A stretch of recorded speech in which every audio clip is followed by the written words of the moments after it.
And so the news. In our first story, it appears the Ghanaian reading culture is changing. The Ghana Library Authority says it recorded a 100% increase in paid library membership from 12,665 in 2018 to 26,334 in 2019. There's also been a 48.1% increase in library visits.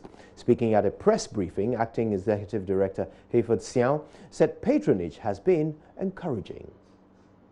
The first time we've recorded a 263.43 increase in library membership. So if you look at the graph, you will find that in 2016, paid library members was 7,246. You move forward to 2018, we recorded 12,665. However, in the year of reading, we recorded 26,334. This is over 100% increase in library membership across the country. Touting the authority's achievement in 2019, Acting Executive Director Hayford Siao says 10 mobile library vans were successfully relaunched. 25 libraries across the 16 regions were renovated, and patronage of the mobile library app leaped within months of launching the app. For close to 2 decades, for the first time, we've hit over 1 million visits to our libraries across the country. In 2016, you have only 393,430 visits to our libraries across the country. In the year of reading, we recorded 1,074,275. Unveiling plans for the year 2020, the authority says it will be amending sections of the Library Board Act so as to obtain legal backing to control the activities of both private and public libraries in the country. If you go around the country, you will notice that some district assemblies built libraries, they didn't consult us. Some NGOs have built libraries, they didn't consult us. Other philanthropists built libraries, they didn't consult us. And all of these are collapsed, and often at times we have people writing to us to take over those libraries. We are undertaking a nationwide holistic assessment of all of these libraries and be able to make appropriate recommendations for the board to take actions on them. What it is that our act does not give us regulatory powers, right? And so the act is undergoing review, and the bill is currently before Parliament. We hope that when it is passed, then we can begin to come up with regulatory framework that can guide institutions and individuals that are willing and ready to support or establish libraries in their various communities. The authority also plans to roll out a mobile app for senior high schools, automate the checking in and out of library books, and digitize the procurement of international standard book numbers for publishers. We have set 5 main objectives for the year of learning. The first one is to increase use of technology in service delivery. We are also setting up our libraries on an integrated library management system. What does this do? This will help our libraries to communicate with each other so that our processes of checking out and checking in of books is automated. The Ghana Library Authority has declared the year 2020 a year of learning under the theme 70 Years of Transforming Minds Through Libraries. Faustina Safo for JoyNews. Well, that's great news. Now, in the next story, he was trapped beneath the rubble for 2 days when a multi-story building housing the Melcom Shopping Center collapsed 7 years ago in Accra. Suleiman Amo, now 26, sustained severe injuries, almost leaving him paralyzed. But 7 years on, he still requires medical care every week, and despite having one arm almost dysfunctional and his left ear chopped off, Suleiman Amo has taken to making beats for some of Ghana's top musicians. Komla Adum caught up with him in his recording studio. Suleiman was pulled out of a rubble alive, but the horrific incident took something else from him. a part of his ear and his fingers. But making beats may require a good pair of hands and ears. Inside this small music recording studio belonging to Suleiman Amo here at Dakuman, some musicians are sampling some beats for a remake of an old song. It's all about you. You're gonna pray hard, work hard, and go through. Spark fire, climb high, and nerve with determination, perseverance. You're gonna make it. You're gonna make it. Known in showbiz as Kweku Bills, strikes the chords on his studio mixer with his severely injured right fingers, marked with scars from the tragic November 2012 building collapse at Achimota. It was very bad. Yeah, I was bleeding. I lost my left ear and I had an injury on my right arm. Yeah, which right now I can't use it to do a lot of things as I can use this left one. Yeah, when the building collapsed, I found myself trapped and the girl was dead on my lap. So my hand was on her back and there was a pillar on it, so I couldn't do anything. So I was there until they found me and brought me out. It's been difficult for him recounting what he describes as an experience he would want to forget in a hurry. It wasn't easy under the collapsed building. Yeah, and even it got to a time that I have to drink my urine to survive. The true physiotherapy and the help from the doctors. So I was able to open my hand and I got it like this, but I can't move the thumb right now. Yeah, and these two fingers do I have problem with them. At least 30 people died during the disaster, including 13 staff of a Melcombe shopping center.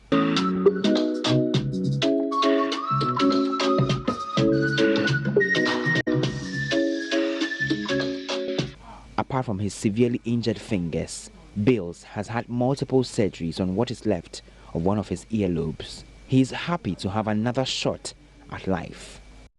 A lot of things have changed in my life. Let's say my health issues is not like, I can feel within me that I'm fit, but not compared to as first, yeah, when I had no accident. He tells me he has invested time in self-learning how to make beats. It gets a time I'll not sleep for the whole day. I have to sit beside the PC and learn, download the videos. When I'm watching, then I'm practicing it. By the time I realize it will be the following morning. Here is Bruno, an up-and-coming artist, mastering his verses on his track produced by Bills.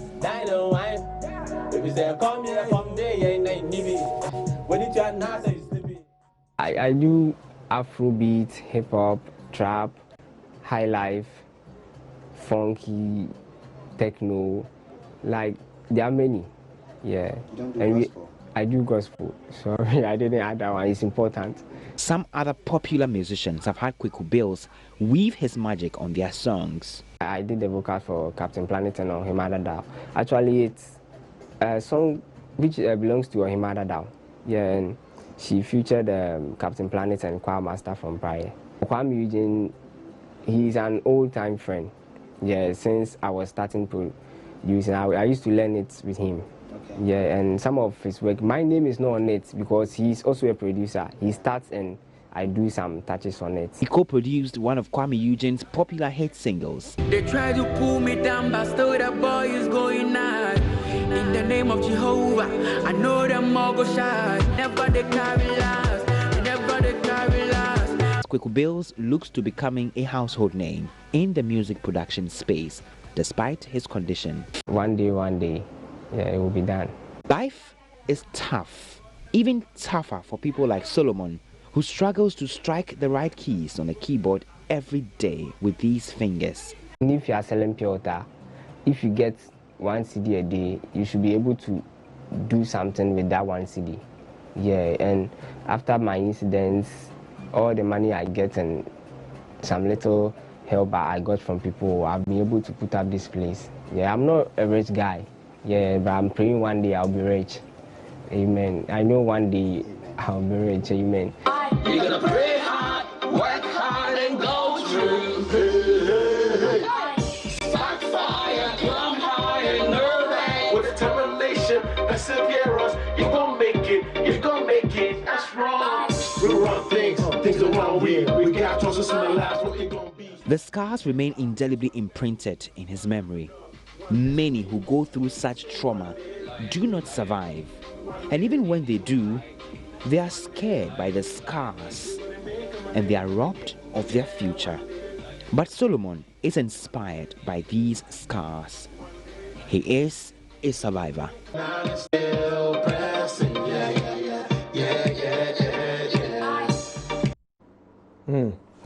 Now, while the spoils of the year of return continue to overflow in increased arrivals on the shores of Ghana, the impact on the local economic activities is especially amplified. For most returnees, their entire trip will be meaningless without taking back a piece of the motherland. And from the Accra Art Center, where local artifacts are on display, Manuel Kranting reports. The Accra Art Center, home to some of Ghana's most exclusive artistic crafts, is enjoying increased patronage on the back of the year of return. Okay.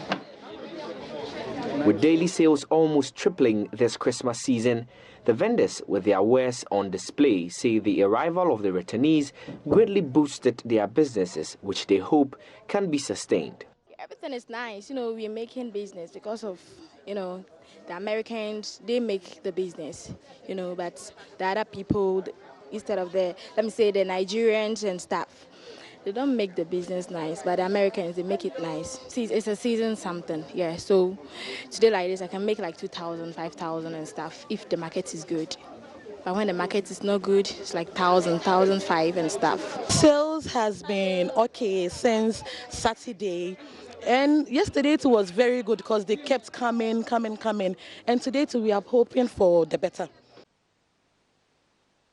Meanwhile, the chairman of the Kente section of the Arts and Crafts Dealers Association at the center, Charles Kofi Apia, says the planning of the Year of Return campaign excluded the local craftsmen. He believes the success of the Year of Return and its impact on their business would have been amplified with better consultation and collaboration with the sector ministry and the Year of Return Secretariat. In our sector, there is no advertisement for the Center for. You do hear that the center minister make an advert for Center for National Culture. No, always only those people who are playing music. Always, since I was say about 30 years, even they couldn't even step here to come and sit down with that to ask our problem to help us. Always we hear that there is this money for creating arts. With that, we didn't even hear when we just go there to ask them. They just give to the musicians. We, the people who are doing great things here, doing our own handicrafts to sell and get money for the nation, they didn't add us. Like Thomas Merton says, art enables us to find ourselves and lose ourselves at the same time. So if you're here for the Year of Return, don't forget to pick a piece of the motherland away with you. For JoyNews, my name is Manuel Kranting. And in the Ashanti region, the Small Scale Miners Association is collaborating with government to provide life and health insurance packages for members of the association. Under the Community Mining Program, Enterprise Life will act as welfare service provider. In addition, the association is enrolling members onto the Social Security and National Insurance Trust. These were revealed at the launch of the Community Mining Program in the Echumampunwa and Wabieja districts of the Ashanti region. Prince Apia has more in this report.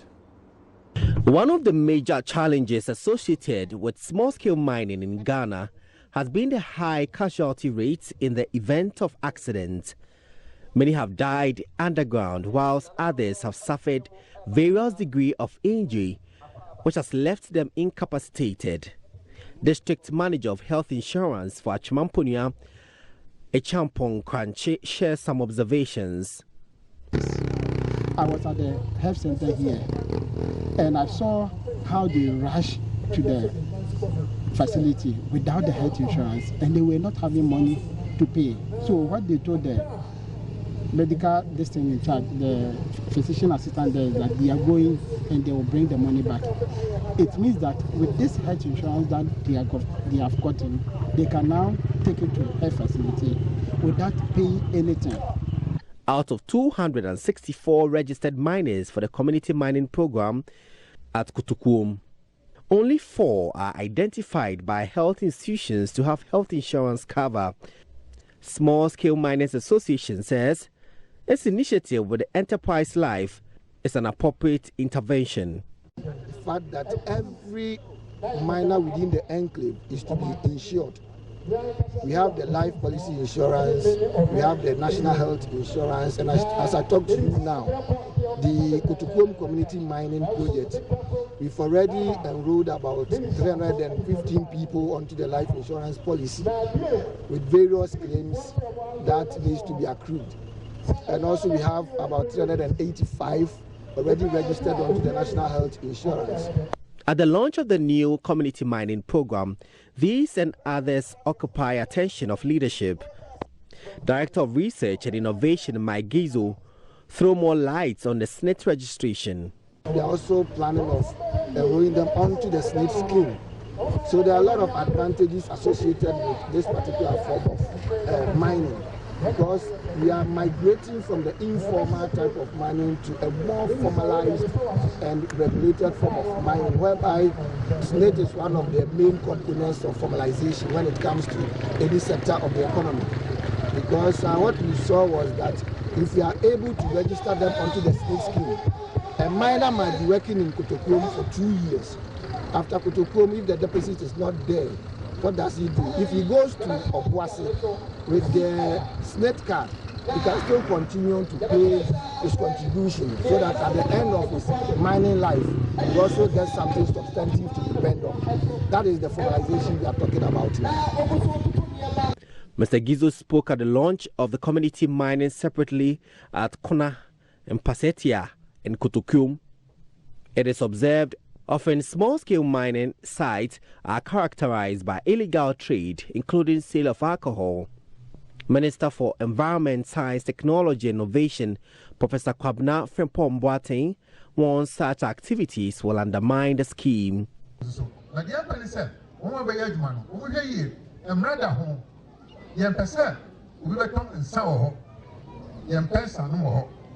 Those going to be part of the community mining should be very careful because there are laws.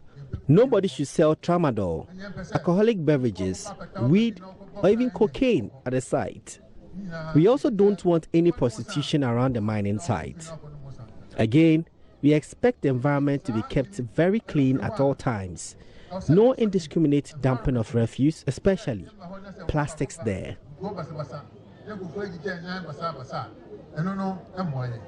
Meanwhile, authorities have beefed up security at the various mining sites to avert unacceptable practices. Prince Apia reporting.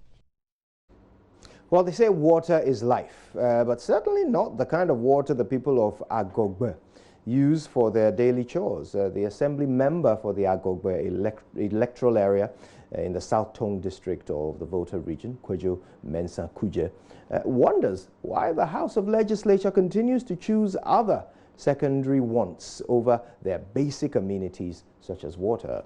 Fred Duho visited the community during the festive season. This is the report he filed. Ghana's quest to attain the Sustainable Development Goal 6, which focuses on provision of clean water and sanitation for all, will remain a mirage if communities such as Agogbe in the South Tong district of the Volta region continue to drink from this water source. Over 12 communities within the Agogbe electoral area remain at risk of waterborne diseases, while children and women are the most vulnerable since they are the first port of contact to these dirty, muddy and disease-infested ponds. The assembly member for the Agogbe electoral area, Mensah Kuje, tells me if their representatives should get their priorities right, it will be possible for basic amenities such as water to be made available to all. You can see this murky and blackish water that the people of Agogbe are using. And interestingly, our members of parliament are budgeting or going to approve a budget of over 400 million Ghana cedis to purchase a bulletproof curtains for them. And if I compare this amount to the amount they will use to extend water to this community, I think our members of parliament are not setting their priorities right. Because for us to know the difference between life and death, I think water is a key factor. So if they will take into consideration water and bulletproof, and they will choose bulletproof over water, I think they are not setting the priorities of this nation right. And I'm pleading with our members of parliament, especially the Southern District constituency member of parliament, to champion this cause for us, because we need water for the community. Mr. Kuje tells me all attempts to fix the shoddy engineering work done by the district assembly some decade ago has stalled due to high cost, taking into account the economic status of the members of his community. He says their only hope now hinges on a pending project earmarked to connect water from Sogakope to Togo. Anytime we table this issue, the member of parliament always informs the house that this issue of water extension to Togo, that is Sogakope to Lumo water project, is in the pipeline. So if the house, that is the national house, the parliamentarians, if they approve that project, then all the communities along the line to Togo will benefit from that project. The members of a community led by the Avapia of their clan of Teple, traditional area, Togbe Kuje Adontri the Sith, have taken their destiny into their own hands to raise 500,000 cedis to undertake a self-help project. He indicated that the community initiated a Deba celebration to raise the amount for the project that will connect pipe-borne water from the Volta River to the communities. We have decided now to raise funds so to replace the old pipes that we used, and that is why we are now celebrating this festival. We did it last year, but the money we raised was not enough. We decided to do it again this year. We feel bad. That is why we are putting in this effort, so that something should be done about it. We are not blaming it on anybody. We feel we have to at least take it as a self-initiative, so that we at least embark on projects that can help us change the situation. A visit to the homes of members of the community revealed that many of them had no choice, and until help comes, they will have to cope or rely on sachet water for drinking. Fred Duhos reports for JoyNews. And that's it for the news, but of course the news review follows. We've got stories from across our online portal. Stay tuned. Mapito joins me for that after these.